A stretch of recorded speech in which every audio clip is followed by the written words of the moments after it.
Subject ज्ञान YouTube channel आपका हार्दिक स्वागत करता है। सब्जेक्ट ज्ञान यूट्यूब चैनल को लाइक, शेयर, कमेंट कीजिए और सब्सक्राइब करके बेल आइकन को दबाइए।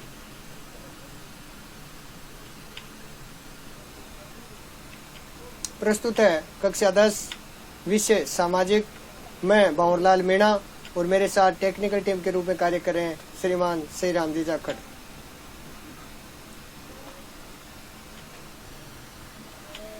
अध्याय 14 आर्थिक अवधारणाएं एवं नियोजन।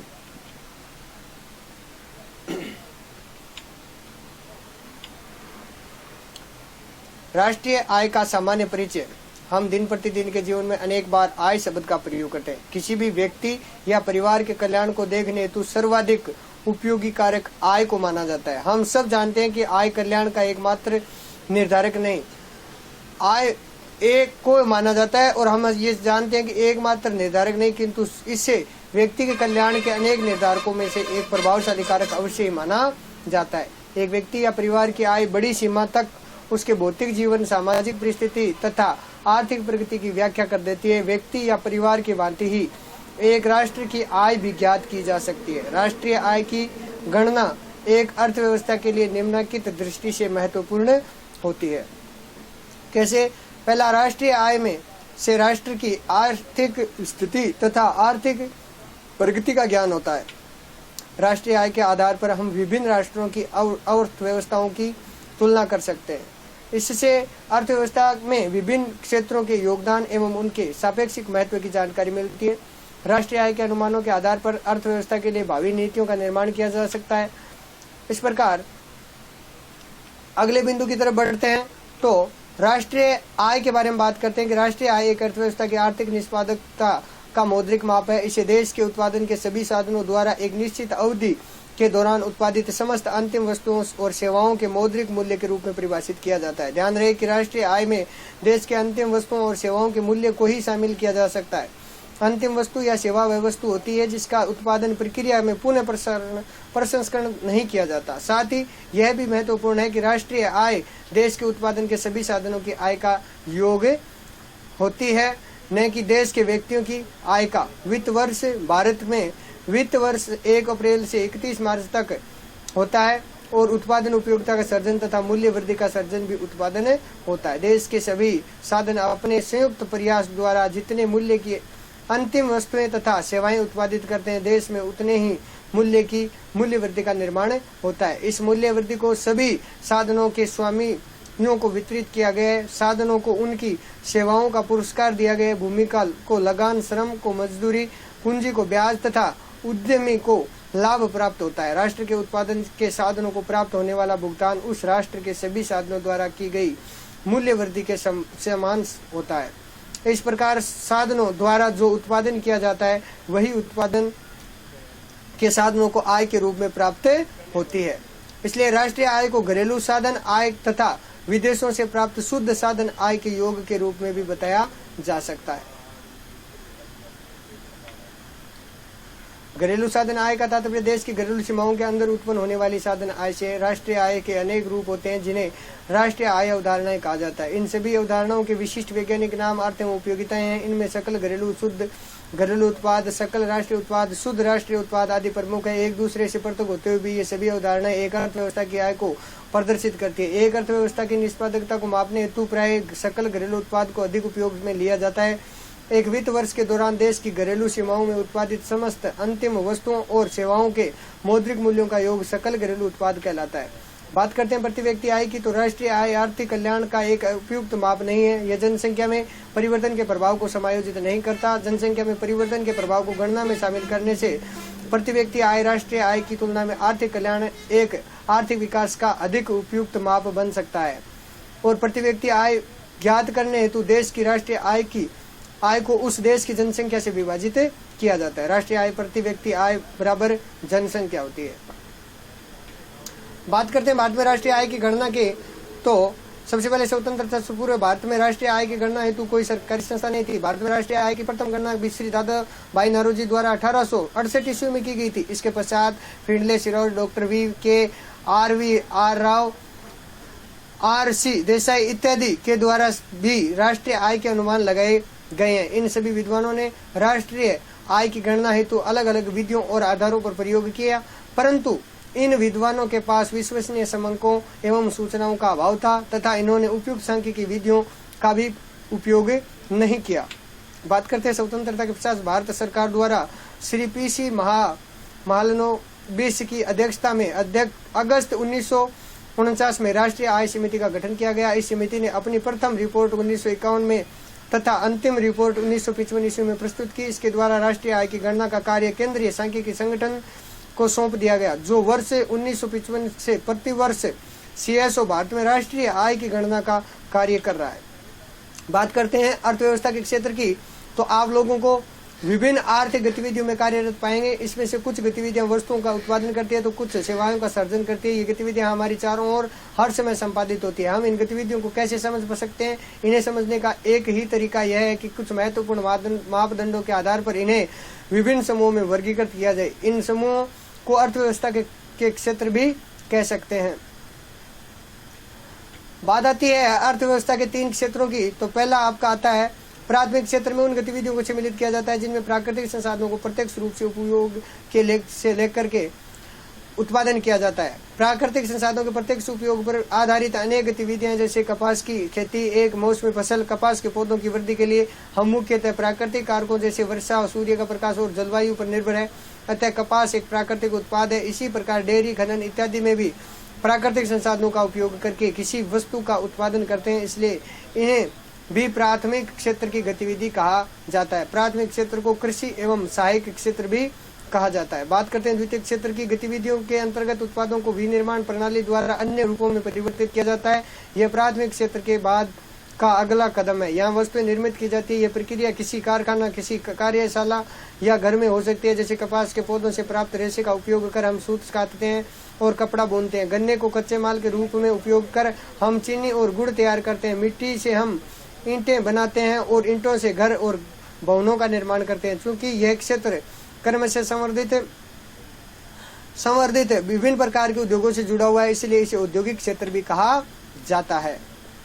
बात करते हैं इसी क्रम में आगे, तो आपका आता है अगला प्राथमिक और द्वितीय क्षेत्र के अतिरिक्त आर्थिक जो गतिविधियों की एक तीसरी कोटि भी है जो तृतीय क्षेत्र के अंतर्गत आती है और उपयुक्त 2 क्षेत्रों से भिन्न है। ये गतिविधियां प्राथमिक और द्वितीय क्षेत्र के विकास में सहयोग करती है। ये स्वतः वस्तुओं का उत्पादन नहीं करती बल्कि उत्पादन प्रक्रिया में सहयोग करती है। जैसे प्राथमिक और द्वितीय क्षेत्र द्वारा उत्पादित वस्तुओं को थोक एवं खुदरा विक्रेताओं को बेचने के लिए ट्रकों और रेलगाड़ियों द्वारा परिवहन की आवश्यकता पड़ती है। तो कभी कभी वस्तुओं का गोदामों में भंडारण करने की आवश्यकता होती है, तो हमें उत्पादन और व्यापार में सहूलियत के लिए टेलीफोन पर वार्तालाप करने, पत्राचार संवाद करने या बैंकों से कर्ज लेने की भी आवश्यकता होती है। परिवहन, भंडार, संचार, बैंक सेवाएं और व्यापार तृतीय क्षेत्र की गतिविधियों के कुछ उदाहरण। चूंकि ये गतिविधियां वस्तुओं के बजाय सेवाओं का सर्जन करती है, इसलिए तृतीय क्षेत्र को सेवा क्षेत्र भी कहा जाता है। बात करते हैं सेवा क्षेत्र में कुछ ऐसी अपरिहार्य सेवाएं भी है जो प्रत्यक्ष रूप से वस्तुओं के उत्पादन में सहायता नहीं करती। इसमें शिक्षक, चिकित्सक, धोबी, नाई, मोची एवं वकील, प्रशासनिक एवं लेखा कार्य करने वालों की सेवाएं सम्मिलित होती है। वर्तमान समय में सूचना प्रौद्योगिकी पर आधारित कुछ नवीन सेवाएं इंटरनेट के ATM बूथ, कियोस्क और कॉलर सेंटर, सॉफ्टवेयर कंपनी इत्यादि की सेवाएं भी महत्वपूर्ण हो गई है। इसी क्रम में यदि हम आगे देखें कि क्षेत्रों में ऐतिहासिक जो परिवर्तन हुए हैं उन परिवर्तनों की यदि बात करें तो सामान्यतः अधिकांश विकसित देशों में यह पाया गया है कि विकास की प्रारंभिक अवस्था में प्राथमिक क्षेत्र ही सबसे महत्वपूर्ण क्षेत्र है। धीरे धीरे कृषि प्रणाली परिवर्तित होती गई और यह क्षेत्र समृद्ध होता गया। वह पहले की तुलना में अपेक्षाकृत अधिक उत्पादन होने लगा। अनेक लोग दूसरे कार्य करने लगे। शिल्पियों और व्यापारियों की संख्या में वृद्धि होने लगी। क्रय विक्रय की गतिविधियां कई गुना बढ़ गई। इसके अतिरिक्त अनेक लोग परिवहन, प्रशासन और सैनिक कार्य इत्यादि से भी जुड़ते गए। फिर भी इस अवस्था में अधिकांश वस्तुएं प्राथमिक क्षेत्र से उत्पादित होती है। अधिकतर लोग इसी क्षेत्र में रोजगार प्राप्त करते हैं।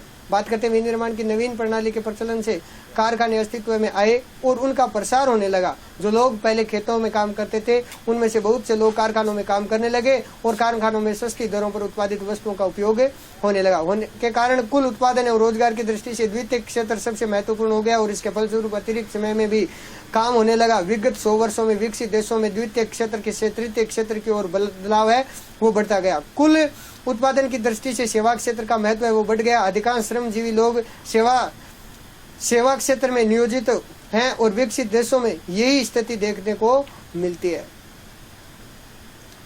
उसके बाद में बात आती है उत्पादन में तृतीय क्षेत्र का बढ़ता महत्व है। पिछले वर्षों में अर्थव्यवस्था के सभी क्षेत्रों में उत्पादन में वृद्धि हुई, परंतु सबसे अधिक वृद्धि तृतीय क्षेत्र के उत्पादन में हुई। परिणामतः भारत में प्राथमिक क्षेत्र को प्रतिष्ठापित करते हुए तृतीय क्षेत्र सबसे बड़ा उत्पादक क्षेत्र के रूप में उभर कर भारत में सामने आया। भारत में यद्यपि सकल घरेलू उत्पाद में तीनों क्षेत्रों के हिस्सेदारी परिवर्तन में हुआ, तीनों में परिवर्तन हुआ, फिर भी रोजगार में उल्लेखनीय परिवर्तन नहीं हुआ। प्राथमिक क्षेत्र से रोजगार का स्थानांतरण क्यों नहीं हुआ? इसका कारण यह है कि द्वितीय और तृतीय क्षेत्र में रोजगार के अवसरों का पर्याप्त सर्जन नहीं हुआ।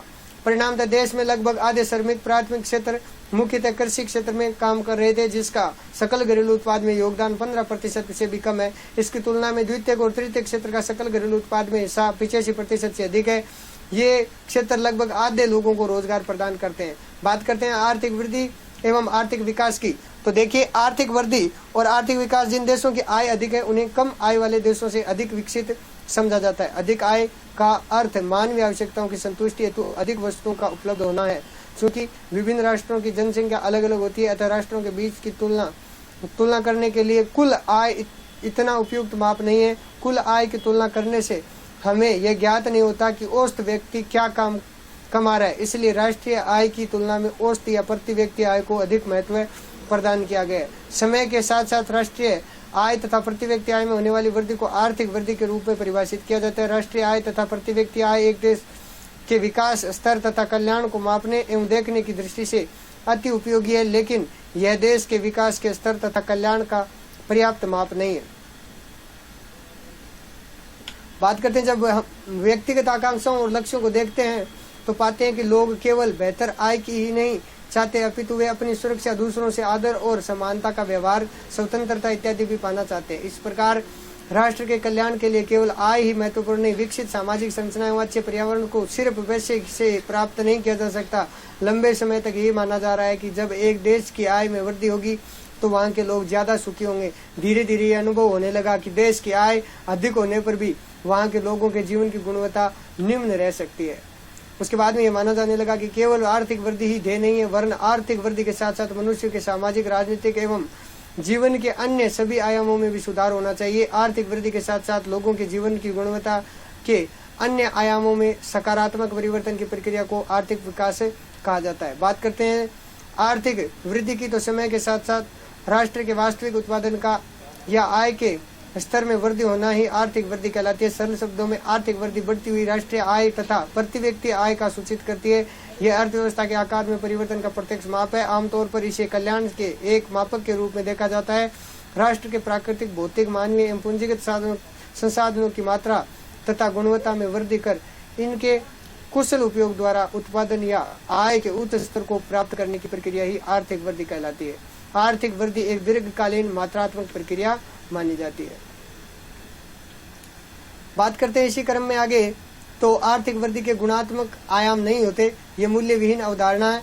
आर्थिक वृद्धि में सामाजिक, राजनीतिक, संस्थागत इत्यादि स्थितियों में होने वाले परिवर्तनों पर कोई विचार नहीं किया जाता। और आर्थिक विकास की बात करें तो आर्थिक विकास आर्थिक वृद्धि की तुलना में व्यापक अवधारणा है। यह वह प्रक्रिया है जिसमें एक अर्थव्यवस्था में वास्तविक राष्ट्रीय आय तथा प्रति व्यक्ति आय बढ़ती है और इसके साथ साथ सामाजिक दृष्टिकोण, सांस्कृतिक स्वरूप, संस्थागत ढांचे, उत्पादन की तकनीक तथा अर्थव्यवस्था की संरचना में अनुकूल परिवर्तन होते हैं। आर्थिक विकास की प्रक्रिया राष्ट्र के आर्थिक, सामाजिक व राजनीतिक कल्याण को सुनिश्चित करती है। आर्थिक विकास की प्रक्रिया के गुणात्मक आयाम भी होते हैं। इन गुणात्मक आयामों को वास्तविक राष्ट्रीय आय या प्रति व्यक्ति आय में होने वाली वृद्धि से अभिव्यक्त नहीं किया जा सकता। आर्थिक वृद्धि तथा अनुकूल सामाजिक, सांस्कृतिक, राजनीतिक एवं संस्थागत परिवर्तनों का योग आर्थिक विकास कहलाता है। सामाजिक विज्ञान के विकास के क्रम में जब यह स्वीकार किया गया कि राष्ट्रीय आय तथा प्रति व्यक्ति आय का स्तर विकास या कल्याण को मापने का अपर्याप्त मापदंड है, तो आर्थिक विकास के साथ साथ विकास की कुछ अन्य अवधारणाएं, तो यह सतत विकास, समावेशी विकास, मानव विकास आदि भी अत्यधिक लोकप्रिय हुई है। उसके बाद में यदि बात करें सतत विकास या निरंतर धारणीय विकास या पोषणीय विकास की, तो सतत विकास वह विकास है जो भावी पीढ़ियों की आवश्यकताओं को संतुष्ट करने की क्षमता से समझौते किए बिना वर्तमान की आवश्यकताओं को पूरा करता है। यह वह आर्थिक विकास है जो प्राकृतिक संसाधनों को हानि पहुंचाए बिना किया जाता है। कहा जा सकता है कि प्राकृतिक संसाधनों की निरंतरता को बनाए रखते हुए जो आर्थिक विकास किया जाता है वह सतत विकास कहलाता है।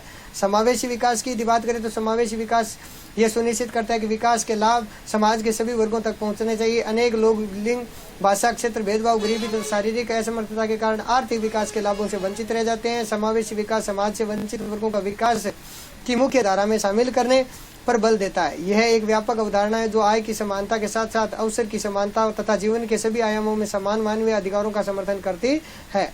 मानव विकास की बात करें तो मानव विकास की अवधारणा 1990 ईस्वी में मानव विकास सूचकांक की रचना के साथ साथ मुखर हुई। महबूब उल हक के नेतृत्व में संयुक्त राष्ट्र विकास कार्यक्रम द्वारा 3 व्यापक आयामों यथा ज्ञान, स्वास्थ्य तथा जीवन स्तर को शामिल करते हुए मानव विकास के स्तर को मापने के लिए एक सूचकांक तैयार किया गया। यह सूचकांक इसलिए तैयार किया गया था कि विकास परिणामों का मूल्यांकन करने की अंतिम कसौटी मनुष्य के विकल्पों का विस्तार होना चाहिए। इस प्रक्रिया में आर्थिक वृद्धि एक साधन है, साध्य नहीं। इस सूचकांक ने विकास के मुद्दे को अर्थ केंद्रित से मनुष्य केंद्रित बना दिया। यह राष्ट्रों के कल्याण और विकास के स्तर को मापने तथा विभिन्न राष्ट्रों के बीच तुलना करने हेतु एक प्रभावी सूचकांक माना जाता है।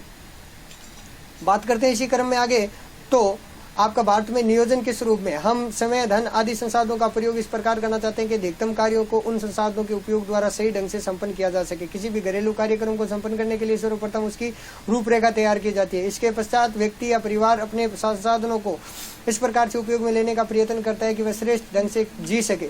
व्यक्ति या परिवार की भांति ही एक राष्ट्र भी अपने संसाधनों का अनुकूलतम उपयोग करके अनेक लक्ष्यों को पूरा करना चाहता है। नियोजन वह तकनीक है जिसमें उपलब्ध संसाधनों का प्राथमिकता क्रम में निर्धारित विभिन्न लक्ष्यों में अनुकूलतम आवंटन एवं उपयोग करके उन्हें प्राप्त करने का प्रयत्न किया जाता है। नियोजन के कुछ महत्वपूर्ण घटक होते हैं। प्रथम, इसमें प्राथमिकता क्रम में निर्धारित सुपरिभाषित लक्ष्य एवं उद्देश्य होते हैं। द्वितीय, उपलब्ध संसाधनों का अनुमान लगाया जाता है। तृतीय, अनुमान लगाकर उन संसाधनों का विभिन्न लक्ष्यों की प्राप्ति हेतु अनुकूलतम आवंटन तथा उपयोग किया जाता है। यद्यपि आर्थिक नियोजन की अनेक परिभाषाएं हैं, लेकिन सरल शब्दों में कहा जा सकता है कि उपलब्ध आर्थिक संसाधनों के उपयोग से निर्धारित सामाजिक लक्ष्यों को प्राप्त करने का विज्ञान ही आर्थिक नियोजन है। आर्थिक नियोजन की प्रक्रिया में महत्वपूर्ण निर्णय ये लिया जाता है कि केंद्रीय प्राधिकार द्वारा लिए जाते हैं और अर्थव्यवस्था की गति, दिशा, प्रबंधन एवं निर्धारण केंद्रीय प्राधिकरण के द्वारा ही तय होता है।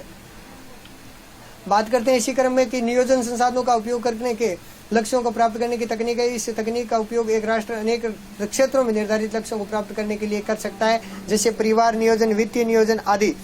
जब नियोजन की तकनीक का उपयोग अर्थव्यवस्था के विकास या वांछित आर्थिक लक्ष्यों की प्राप्ति हेतु किया जाता है तो वह आर्थिक नियोजन कहलाता है। बात करते हैं राष्ट्रीय स्तर पर आर्थिक नियोजन की तकनीक सर्वप्रथम सोवियत संघ द्वारा अपनाई गई थी। सोवियत संघ ने 1928 ईस्वी में केंद्रीय नियोजन की घोषणा की तथा पंचवर्षीय योजनाओं के माध्यम से आर्थिक विकास का मार्ग अपनाया था तथा इसकी प्रथम पंचवर्षीय योजना अपने आप में एक क्रांति सिद्ध हुई। स्वतंत्रता के पश्चात भारत की तीव्र जनसंख्या, तीव्र आर्थिक विकास के लिए राष्ट्रीय स्तर पर आर्थिक नियोजन के मॉडल को अपनाने वाले राष्ट्र की सूची में शामिल हो गया। बात करते हैं आर्थिक नियोजन के विचार ने भारतीय विद्वानों तथा बुद्धिजीवियों को अत्यधिक प्रभावित किया। 1930 ईस्वी से 1940 ईस्वी के दशक में भारत के विभिन्न विद्वानों ने नियोजन हेतु अनेक प्रस्ताव रखे तथा इसके द्वारा विकास का मार्ग अपनाने का समर्थन किया। भारतीय आर्थिक नियोजन के इतिहास में प्रथम प्रयास 1934 ईस्वी में सर एम विश्वेश्वरैया द्वारा किया गया। इन्होंने अपनी पुस्तक प्लान्ड इकोनॉमी ऑफ इंडिया में भारत के नियोजित विकास के लिए एक कार्यक्रम प्रस्तुत किया था।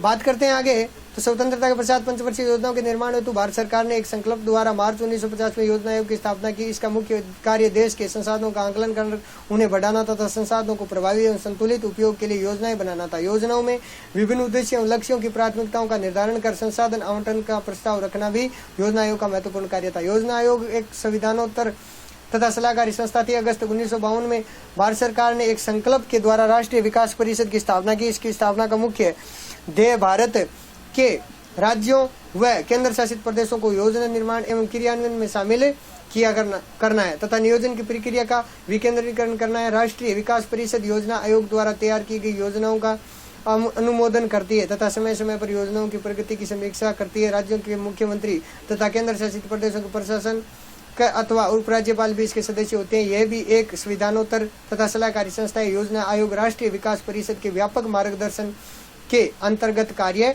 करता है।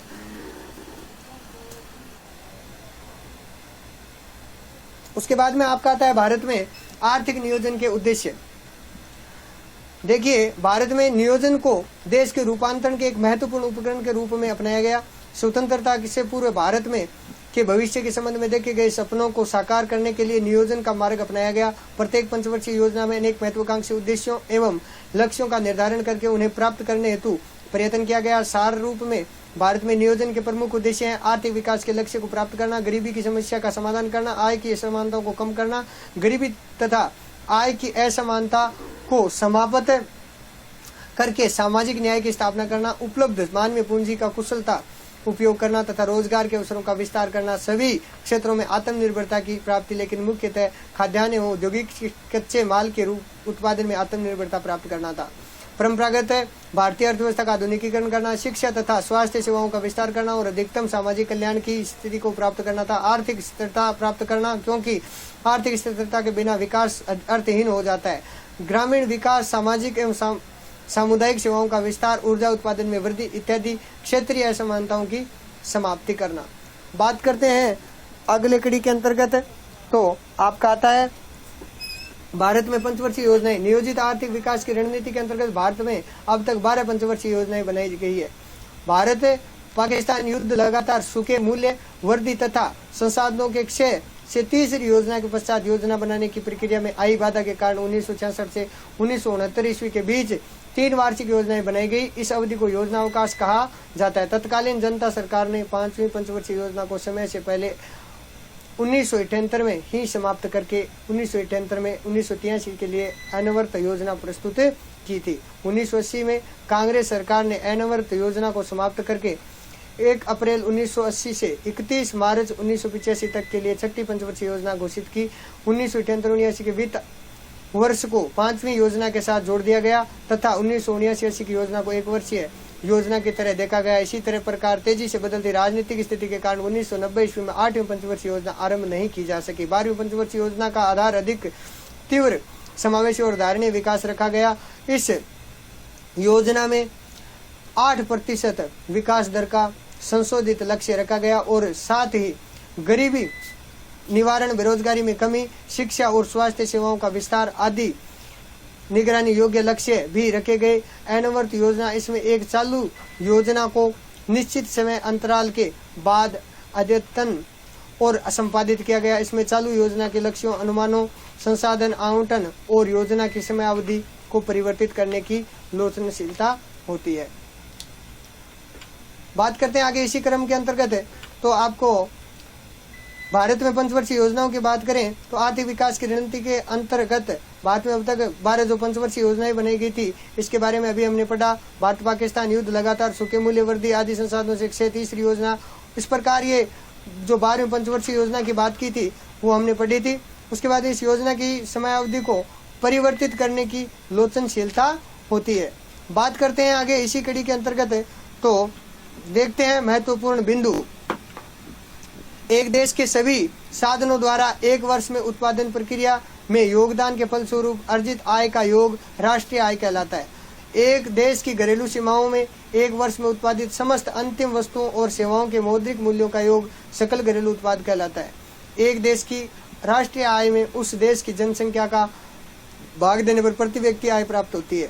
भारत में राष्ट्रीय आय की गणना का कार्य केंद्रीय सांख्यिकी संगठन द्वारा किया जाता है और अर्थव्यवस्था में वस्तुओं और सेवाओं के उत्पादन की गतिविधियों को अर्थव्यवस्था के 3 क्षेत्रों, प्राथमिक, द्वितीयक और तृतीयक क्षेत्र के अंतर्गत वर्गीकृत किया जाता है।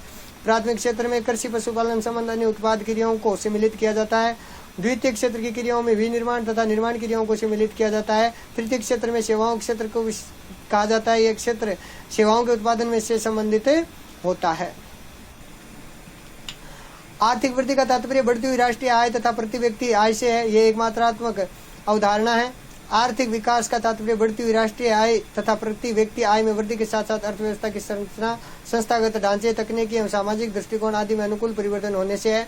बात करते हैं एक अर्थव्यवस्था द्वारा उपबंध आर्थिक संसाधनों को उपयोग में लेकर निर्धारित लक्ष्यों को प्राप्त करने का विज्ञान ही आर्थिक नियोजन है। बात करते हैं भारत में अब तक 12 पंचवर्षीय योजनाएं बनाई गई। योजनाएं बनाने का कार्य योजना आयोग द्वारा किया जाता है। योजना आयोग को समाप्त करके 1 जनवरी 2015 को नीति आयोग की स्थापना की गई और नीति आयोग सरकार के लिए विभिन्न नीतियों और कार्यक्रमों का निर्माण तथा सरकार को सलाह प्रदान करने का कार्य किया गया।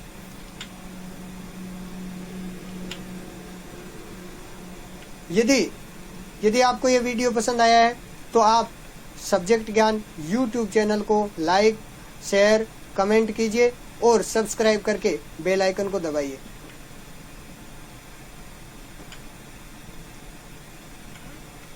आपने अपना अमूल्य समय दिया, इसके लिए आपका बहुत बहुत धन्यवाद।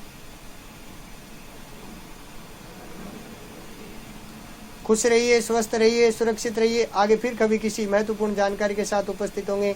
तब